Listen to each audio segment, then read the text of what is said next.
there, man?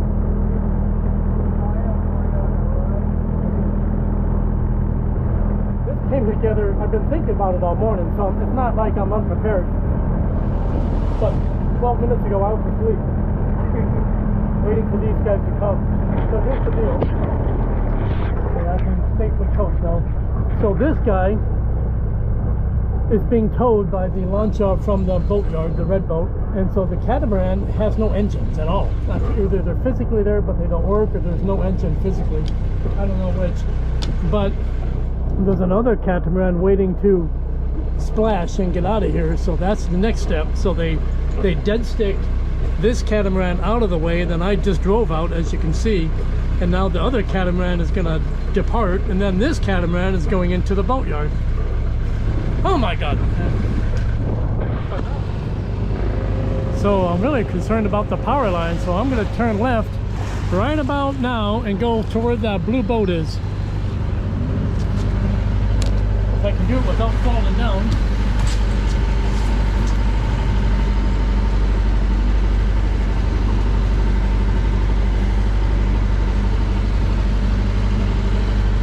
Well, so far so good. Didn't hit anything yet. And that's us having just passed under the bridge. I always keep north up on this.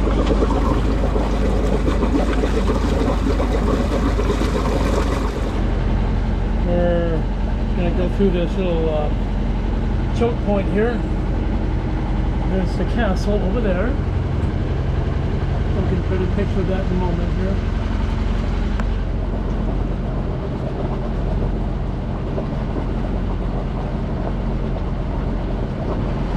There's the open lake.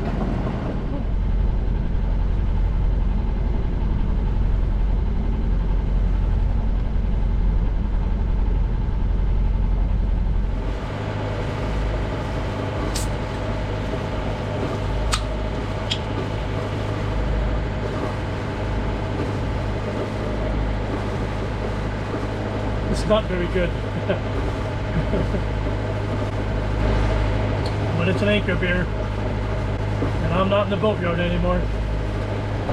You can see the bridge there, so I'm not far away. I'm not even, I think I'm like almost a mile from my starting point yesterday.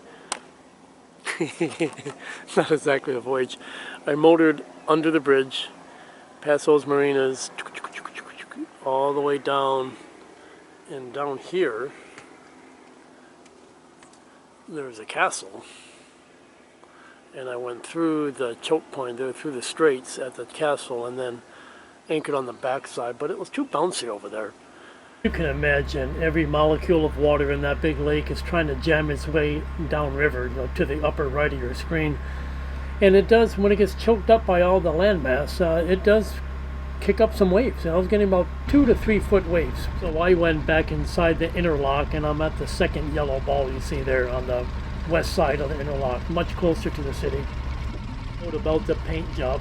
A lot of people out there do believe that you should paint a boat always white or cream color. You know, that's kind of traditional, but I was once told by a guy in Mexico, you know, solo una vida, you know, you do what you want. This paint scheme is based on the Fletcher class destroyers from World War II, and that's why I did it. And like it or hate it, that's the way it's going to be for a couple of years. So the tourist boats are all coming pretty close, you know, just so their passengers can take pictures and stuff like that. So maybe I'll get posted in some other places. That's all right. I'm not trying to hide. I'm just grateful that it's, while not sunny, it's at least not raining. My God, it has been miserable the last couple of days. And there's the lancha. The last one who was heading from the dock out this way, he passed by within about 10-20 meters of me, but he did go to idle speed, so I really don't have any complaints, and he seemed to be under control and all that. The captain was paying attention, so it's fine. When you anchor on a boat, this is all public access. You have the right to anchor in most places, you know, usually not within 200 feet of shore in the US, at least that's the Florida rules. But you do have the right to anchor anywhere. However, the flip side is other boats have the right to come by and take pictures of you. So it's all right. Here comes another one. I give him a wave. Nobody's doing anything malicious here.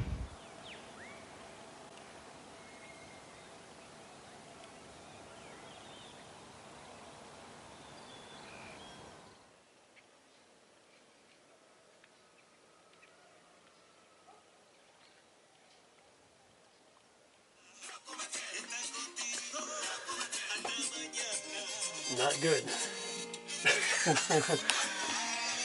It's going to be difficult next couple of days because there's no sunshine and the days are short enough as it is. Well, one goal of mine was to test out equipment like the generator, which replicates AC shore power. You see me turning on my power. That'll allow me to use a shore power based battery charger. And one thing you note, it puts out 15 amps. It's a 15 amp rated charger, and really that's not enough. I wish I had a charger that could put out 30 to 40 amps, and that's on my list. Maybe I can get one locally. But otherwise, time at anchor is time to just relax. I play the guitar even though I'm not very good at it. I cut my hair even though I'm not very good at that. I am pretty good at watching other boats go by, like the pirate ship. Barco de Pirata, and you know, I don't know, I'd say in general I did my best to enjoy my time at anchor. Margaret, you have anything to say? Thank you. Bob? Okay, thank you, sir. Thank you very much for having your S's over the other side of the boat.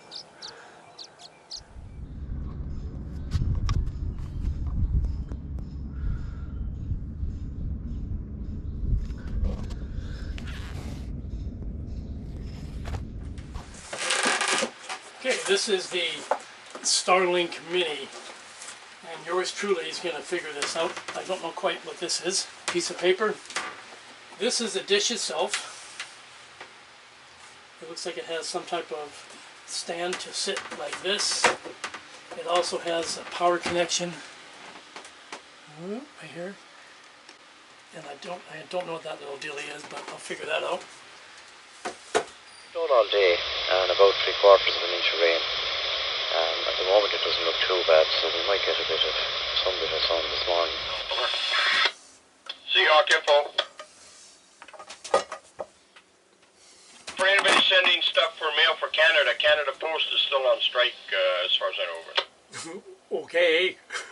It's on a strike in the post. And I'm not making fun of that guy from Canada because I speak like a Canadian as well. Hey. Haven't seen blue sky in about 8 days now. I think more than that. Like, fuck me.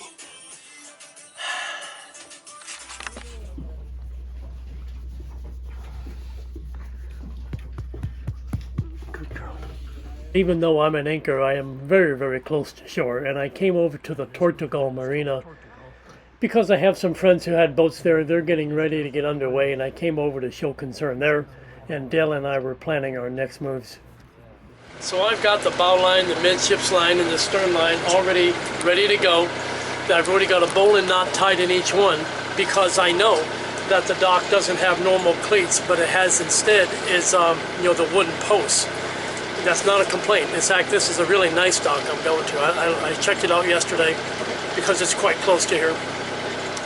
But the wild card could be that if you're going to a marina that has a dockmaster by title, and they have a bunch of dock boys who handle things, they have probably been taught their own way that they're supposed to tie boats up. So and I've had this happen to me before. Like when I got to Mexico, I remember clearly Julio. He didn't like the way I was playing to tie off the bow, and he just changed it. And I was still back at the helm, not knowing he was changing my lines around up there. Pissed me off, actually. And I know the boys at Nanajuana, they always like to do these clove hitches around the post, and that's probably what I'll go to, but I do it a little bit different way, So I have bowlines ready, and really that's just to get me safely secured, engine off, and then we can set about adjusting lines all we want, So I would say the key to this enterprise is a flexible mindset, a flexible frame. That's a joke, by the way. What miserable weather. Oh my God. I would be suicidal or alcoholic if I had to live like this. Okay, boy, let's go. Okay. Sit our ass down.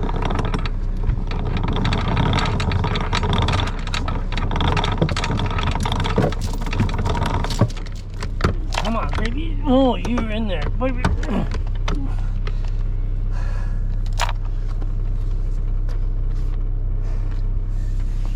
You're in there, baby.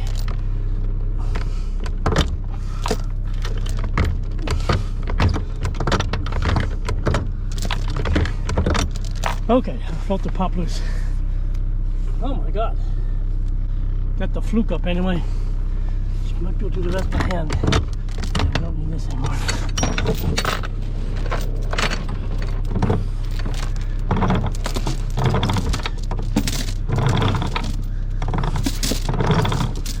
So, we can call this good holding ground, that's for goddamn sure. We're gonna leave the anchor down there because it is full of muck. I'm gonna drive out to the middle of the because the current is taking us that way. So I've got the anchor down in the water but not touching the bottom. So which means the anchors are away. Anchor is away.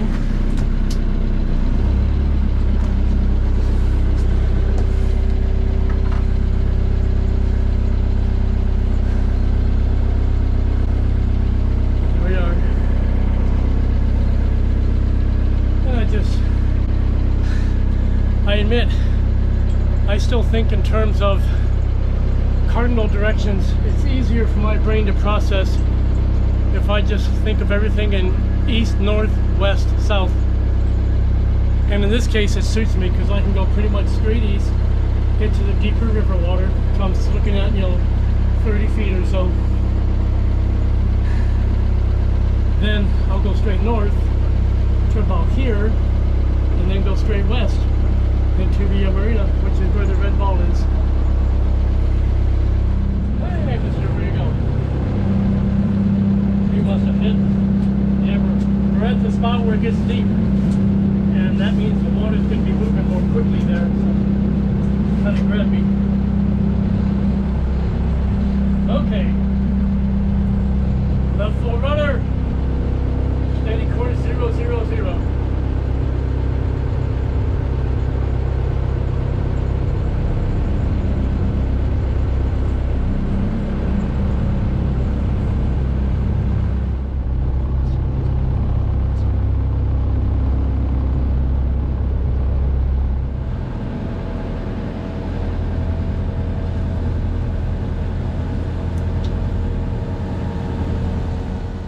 Well, I'm sorry about the big drop of water on the camera lens.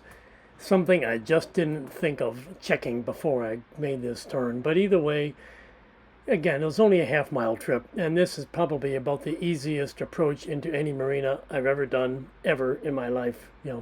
Because it's a straight-in shot. I can line up on the dock and on the boats around me, and I was able to gauge the wind and all that stuff before I even got close. So, really pretty smooth operation, and got in there safely.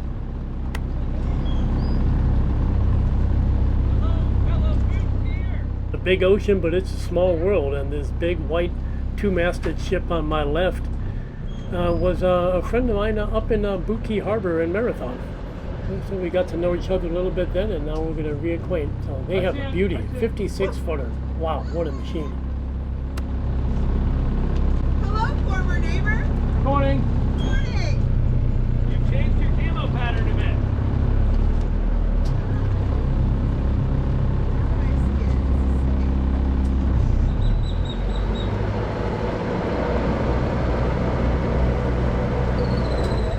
Migo, it's okay, Migo.